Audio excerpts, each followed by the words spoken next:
by their standards, the 2022 season was pretty disappointing for Alabama. The Crimson Tide lost to Tennessee and LSU by a combined 4 points to go just 11-2. But those 4 points and those 2 regular season losses cost Alabama a shot at the SEC championship and the college football playoff, and they had to settle for a Sugar Bowl victory over Kansas State. Of course, now Alabama loses plenty of talent on both sides of the ball, and what feels like the first time ever, people are counting out Nick Saban and his squad. And I'm here to tell you that a disrespected Alabama is a dangerous Alabama. And the Crimson Tide, well, they're not going anywhere.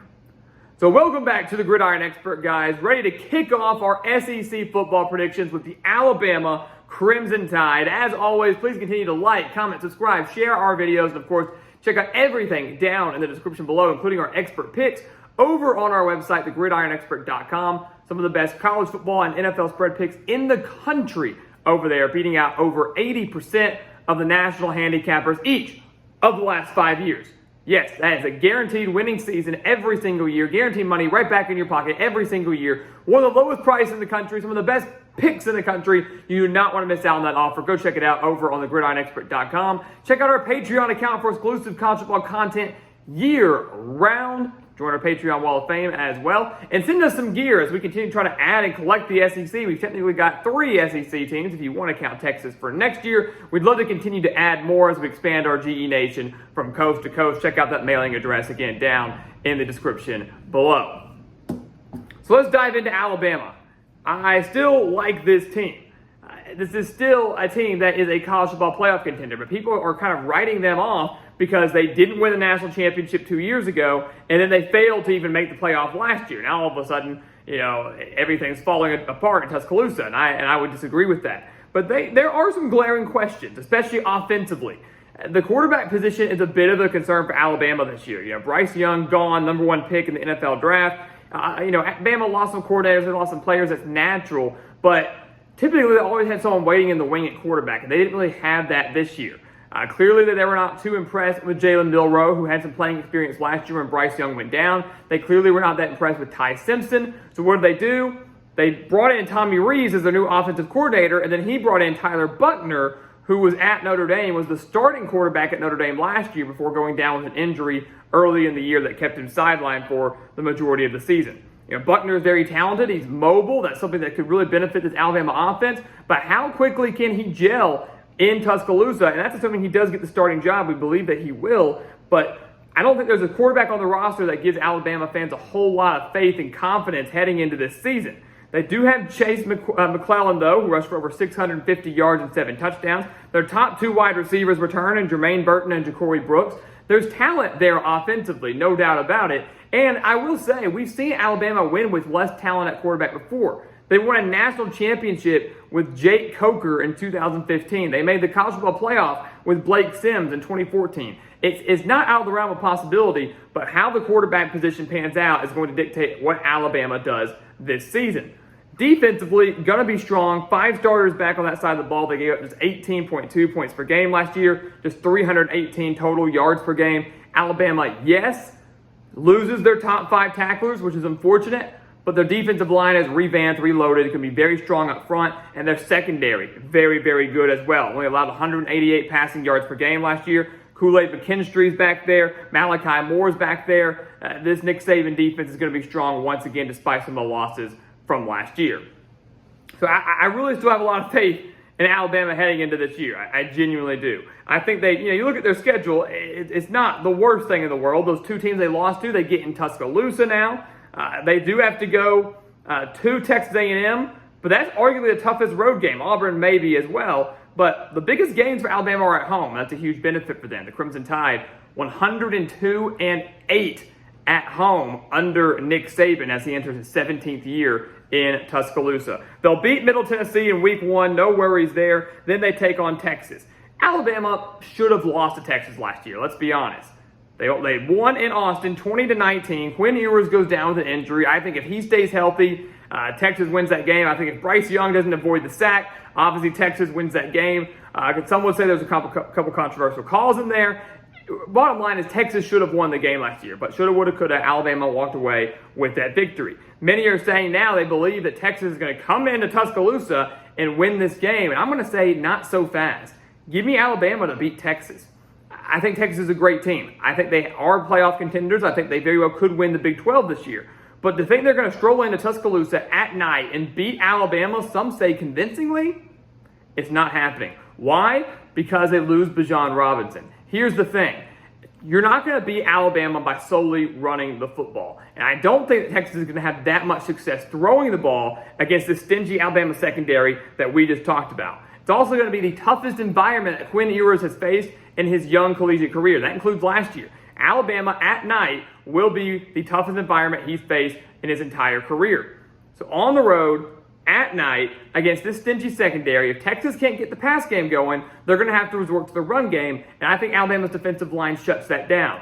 Offensively, Alabama finds a way to win this game. They get their run game going against the Texas defense that's improved, but should be kind of be rattled a little bit by the crowd. Alabama wins a close, low-scoring game over Texas, but I'm not buying the Longhorns having enough to win in Tuscaloosa. Just don't think they're there yet. So Alabama wins that game. They'll beat USF. Intriguing that they have to go on the road for it, but they will beat USF pretty convincingly. And then I think they win their next two games. I think they win their first two conference games over over Ole Miss and Mississippi State. They beat Ole Miss 30-24 last year. Obviously, the Nick Saban, Lane Kiffin relationship, that's always worth watching, right? That's kind of style. Nick Saban's defense versus Lane Kiffin's offense. It's going to be a lot of fun. But again, the game in Tuscaloosa where Alabama just doesn't really lose. They allowed 403 yards to the Rebels last year in Oxford. But my thing is Ole Miss defensively going to have enough to stop down Alabama, even if Alabama's offense isn't all that great and still dealing with questions? I think Ole Miss will put up some points on the Crimson Tide. Quinshon Judkins is one of the best running backs in the nation, maybe the best running back in the SEC. He'll have a pretty good day. I do believe that. Don't believe he's going to win the game solely on the ground like we just mentioned, but he's going to have a pretty solid day. But can Ole Miss defensively slow down Alabama? I don't think that they can. This is an Ole Miss defense that allowed 168 rushing yards per game. So again, I think Jace McClellan has a pretty big day. Tyler Buchner, if he gets the nod, has that mobility. That's going to be something that Tommy Rees utilizes quite a bit. I think Ole Miss struggles to stop that. Bama wins over the Rebels, and then they beat Mississippi State relatively easily. They've won 15 straight over the Bulldogs. They've outscored them 182-22 over the course of the last 5 years. Last 5 meetings, Alabama has outscored Mississippi State 182-22. I just don't see much of that changing this year. So give me the win for Alabama. And then they go on the road to Texas A&M. This is a trap game if I've ever seen one. On the road at Texas A&M, and many would say, how's it a trap game? A&M didn't even make a bowl game last year, and you're right. But the Aggies are loaded this year. This is going to be a team that should see a major improvement in 2023. Last time Alabama visited College Station, A&M wasn't all that good either. Had already had 2 regular season losses, and yet A&M was playing with Zach Calzada at quarterback, and A&M won 41-38. Last year in Tuscaloosa, Alabama didn't have Bryce Young. A&M wasn't any good, and the game came down to the final play of the game. A&M just a few yards away from beating Alabama, but falling short 24-20. And for me, that was kind of an indication of what could come this year. That was a good test. Hey, Alabama doesn't have Bryce Young. They don't have Bryce Young this year. A&M was bad. They're going to be much more improved this year, and they almost beat Alabama last year in Tuscaloosa. I'm going to give A&M this win in College Station. First off, 12th man plays a major role. Home field advantage in College Station plays a huge, huge role. Kyle Field is not an easy place to play. Alabama was -3 in the turnover margin in this game last year. I think the A&M defense is stingy this year. They've got 20 returning starters total, 10 on offense, 10 on defense. A&M drastically improves. Bobby Petrino in as the offensive coordinator, if he gets full reign of that offense, is going to do wonders with Connor Weidman and an A&M team that returns practically all of their pass catchers from last season. This A&M team takes a major step forward. And the final thing I'll say on this is if you look at the roster for A&M, they're loaded up front on the offensive line. They're loaded up front on the defensive line. When they beat Alabama in 2021, they bullied Alabama up front. They dominated the game in the trenches. Alabama, while they should be solid on both sides of the ball, especially defensively, offensively, they lose 3 starters. They lose 3 offensive line starters. I still think the offensive line's fine, but A&M owns that edge. A&M, I think, is going to own the edge in the trenches. They own home field advantage. They almost won last year. They won 2 years ago in College Station. I think they win this year in College Station. And I think this is where you kind of see some of those offensive woes for Alabama come out a little bit in what's arguably going to be their toughest test they've seen to date on October 7th. They take their first loss of the year at Texas A&M. They bounce back and beat Arkansas. They beat them 49-26 last year. The Razorbacks made it a game, battled back, made it a 28-23 game late. Then Alabama pulled away again. They've won 16 straight over the Razorbacks, though. I don't think the Hogs are going to have much a chance to beat Alabama, especially in Tuscaloosa, off of a loss for Alabama. So they beat the Razorbacks, and I think they beat Tennessee. I think, revenge game number one of the two teams that Alabama lost to last year, they beat Tennessee. They lost 52-49, and arguably the game of the year last year. They allowed 567 yards to the Volunteers. But that offense, guys, with Hendon Hooker, was one of the best, if not the best, in the country. But again, Alabama at Bryant-Denny Stadium is a different animal. They are 102-8 at home and over the last 16 years under Nick Saban. Keep in mind that 3 of those 8 losses came in 2007, Nick Saban's first year at the program, and another one of those losses came to arguably the greatest team of all time, the 2019 LSU Tigers. Still, Alabama does not lose at home, and I don't think they're going to lose to Tennessee, who's a great team. Joe Milton's good, got a heck of an arm. I think he's going to do great in replacement of Hendon Hooker, but he's not Hendon Hooker. He's not Hendon Hooker. He still has a lot of things they have to work on as a quarterback. They lose Jalen Hyatt, their top wide receiver. They lose Cedric Tillman. They allowed over 130 rushing yards in each of their last 5 games. I think Alabama they're running the ball, which is going to be a more run-heavy Alabama team this year. We know that. Mobile quarterback, solid running back, questions just from a throwing standpoint, they're going to rely more on the run. And I don't think Tennessee can stop it. With revenge on their mind at home, Alabama gets the win over the Volunteers. They get their bye week, come back home, take on LSU in revenge game number 2. Lost to LSU last year, 32-31 in Death Valley in overtime. The Tigers getting that game-winning 2-point conversion to pull off the massive upset, ultimately winning the SEC West in the process. That Alabama loss took them out, and LSU on the tiebreaker, and they did win the SEC West before falling to Georgia in the SEC Championship. Now the game again, back home. This LSU team loaded with talent. Jaden Daniels is back. Malik Neighbors is back. The defense is phenomenal. But the one thing that plays a role here for me, as we mentioned, Alabama loses to A&M. Why? A handful of reasons, but one being the battle in the trenches. This one here, the battle in the trenches plays a big role. LSU's offensive line should be improved, but how improved? Tigers gave up 45 sacks last year, including 6 to Alabama. Still found a way to win, but it wasn't pretty. If that offensive line hasn't improved drastically, I think Alabama wins that game with that strong defensive line. And I think that's the difference maker. The defensive line rattles Jaden Daniels. They get after him. Bryant-Denny Stadium, a difficult place to play. Bama definitely wanting their revenge, and I think they get it. I think they get it behind the strength of their defense and by shutting down that LSU offense by creating pressure after pressure after pressure on Jaden Daniels and his mobility and their run game. That's exactly what's going to happen. So Alabama wins this game. A lot of these games are going to be pretty low scoring behind the strength of their defense, but they get their revenge over LSU. I think they beat Kentucky, their first trip to Lexington since 2013. Don't think they're going to have much of an issue there. They'll beat Chattanooga. And then they have the Iron Bowl at Jordan-Hare Stadium.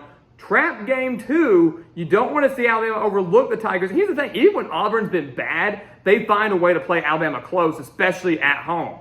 Alabama's lost 3 of the last 5 games at Auburn.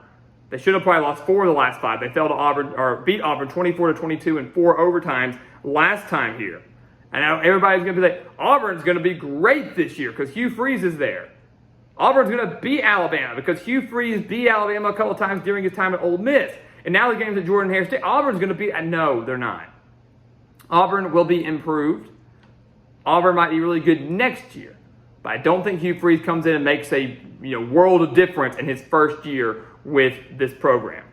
Auburn gave up 173 rushing yards per game last year. Alabama dominates up front. They run the ball, they run the ball, they run the ball. They know the stakes are high. They know how dangerous Auburn can be. The game's close. I'm not saying they win big, but they will beat Auburn. And the Crimson Tide will finish 11-1 and more than likely go to the SEC Championship, depending on what really Texas A&M does. They won't own the tiebreaker over the Aggies, and we'll have their prediction out pretty soon. But everybody's trying to write off Alabama. They're saying they're done. The dynasty's over.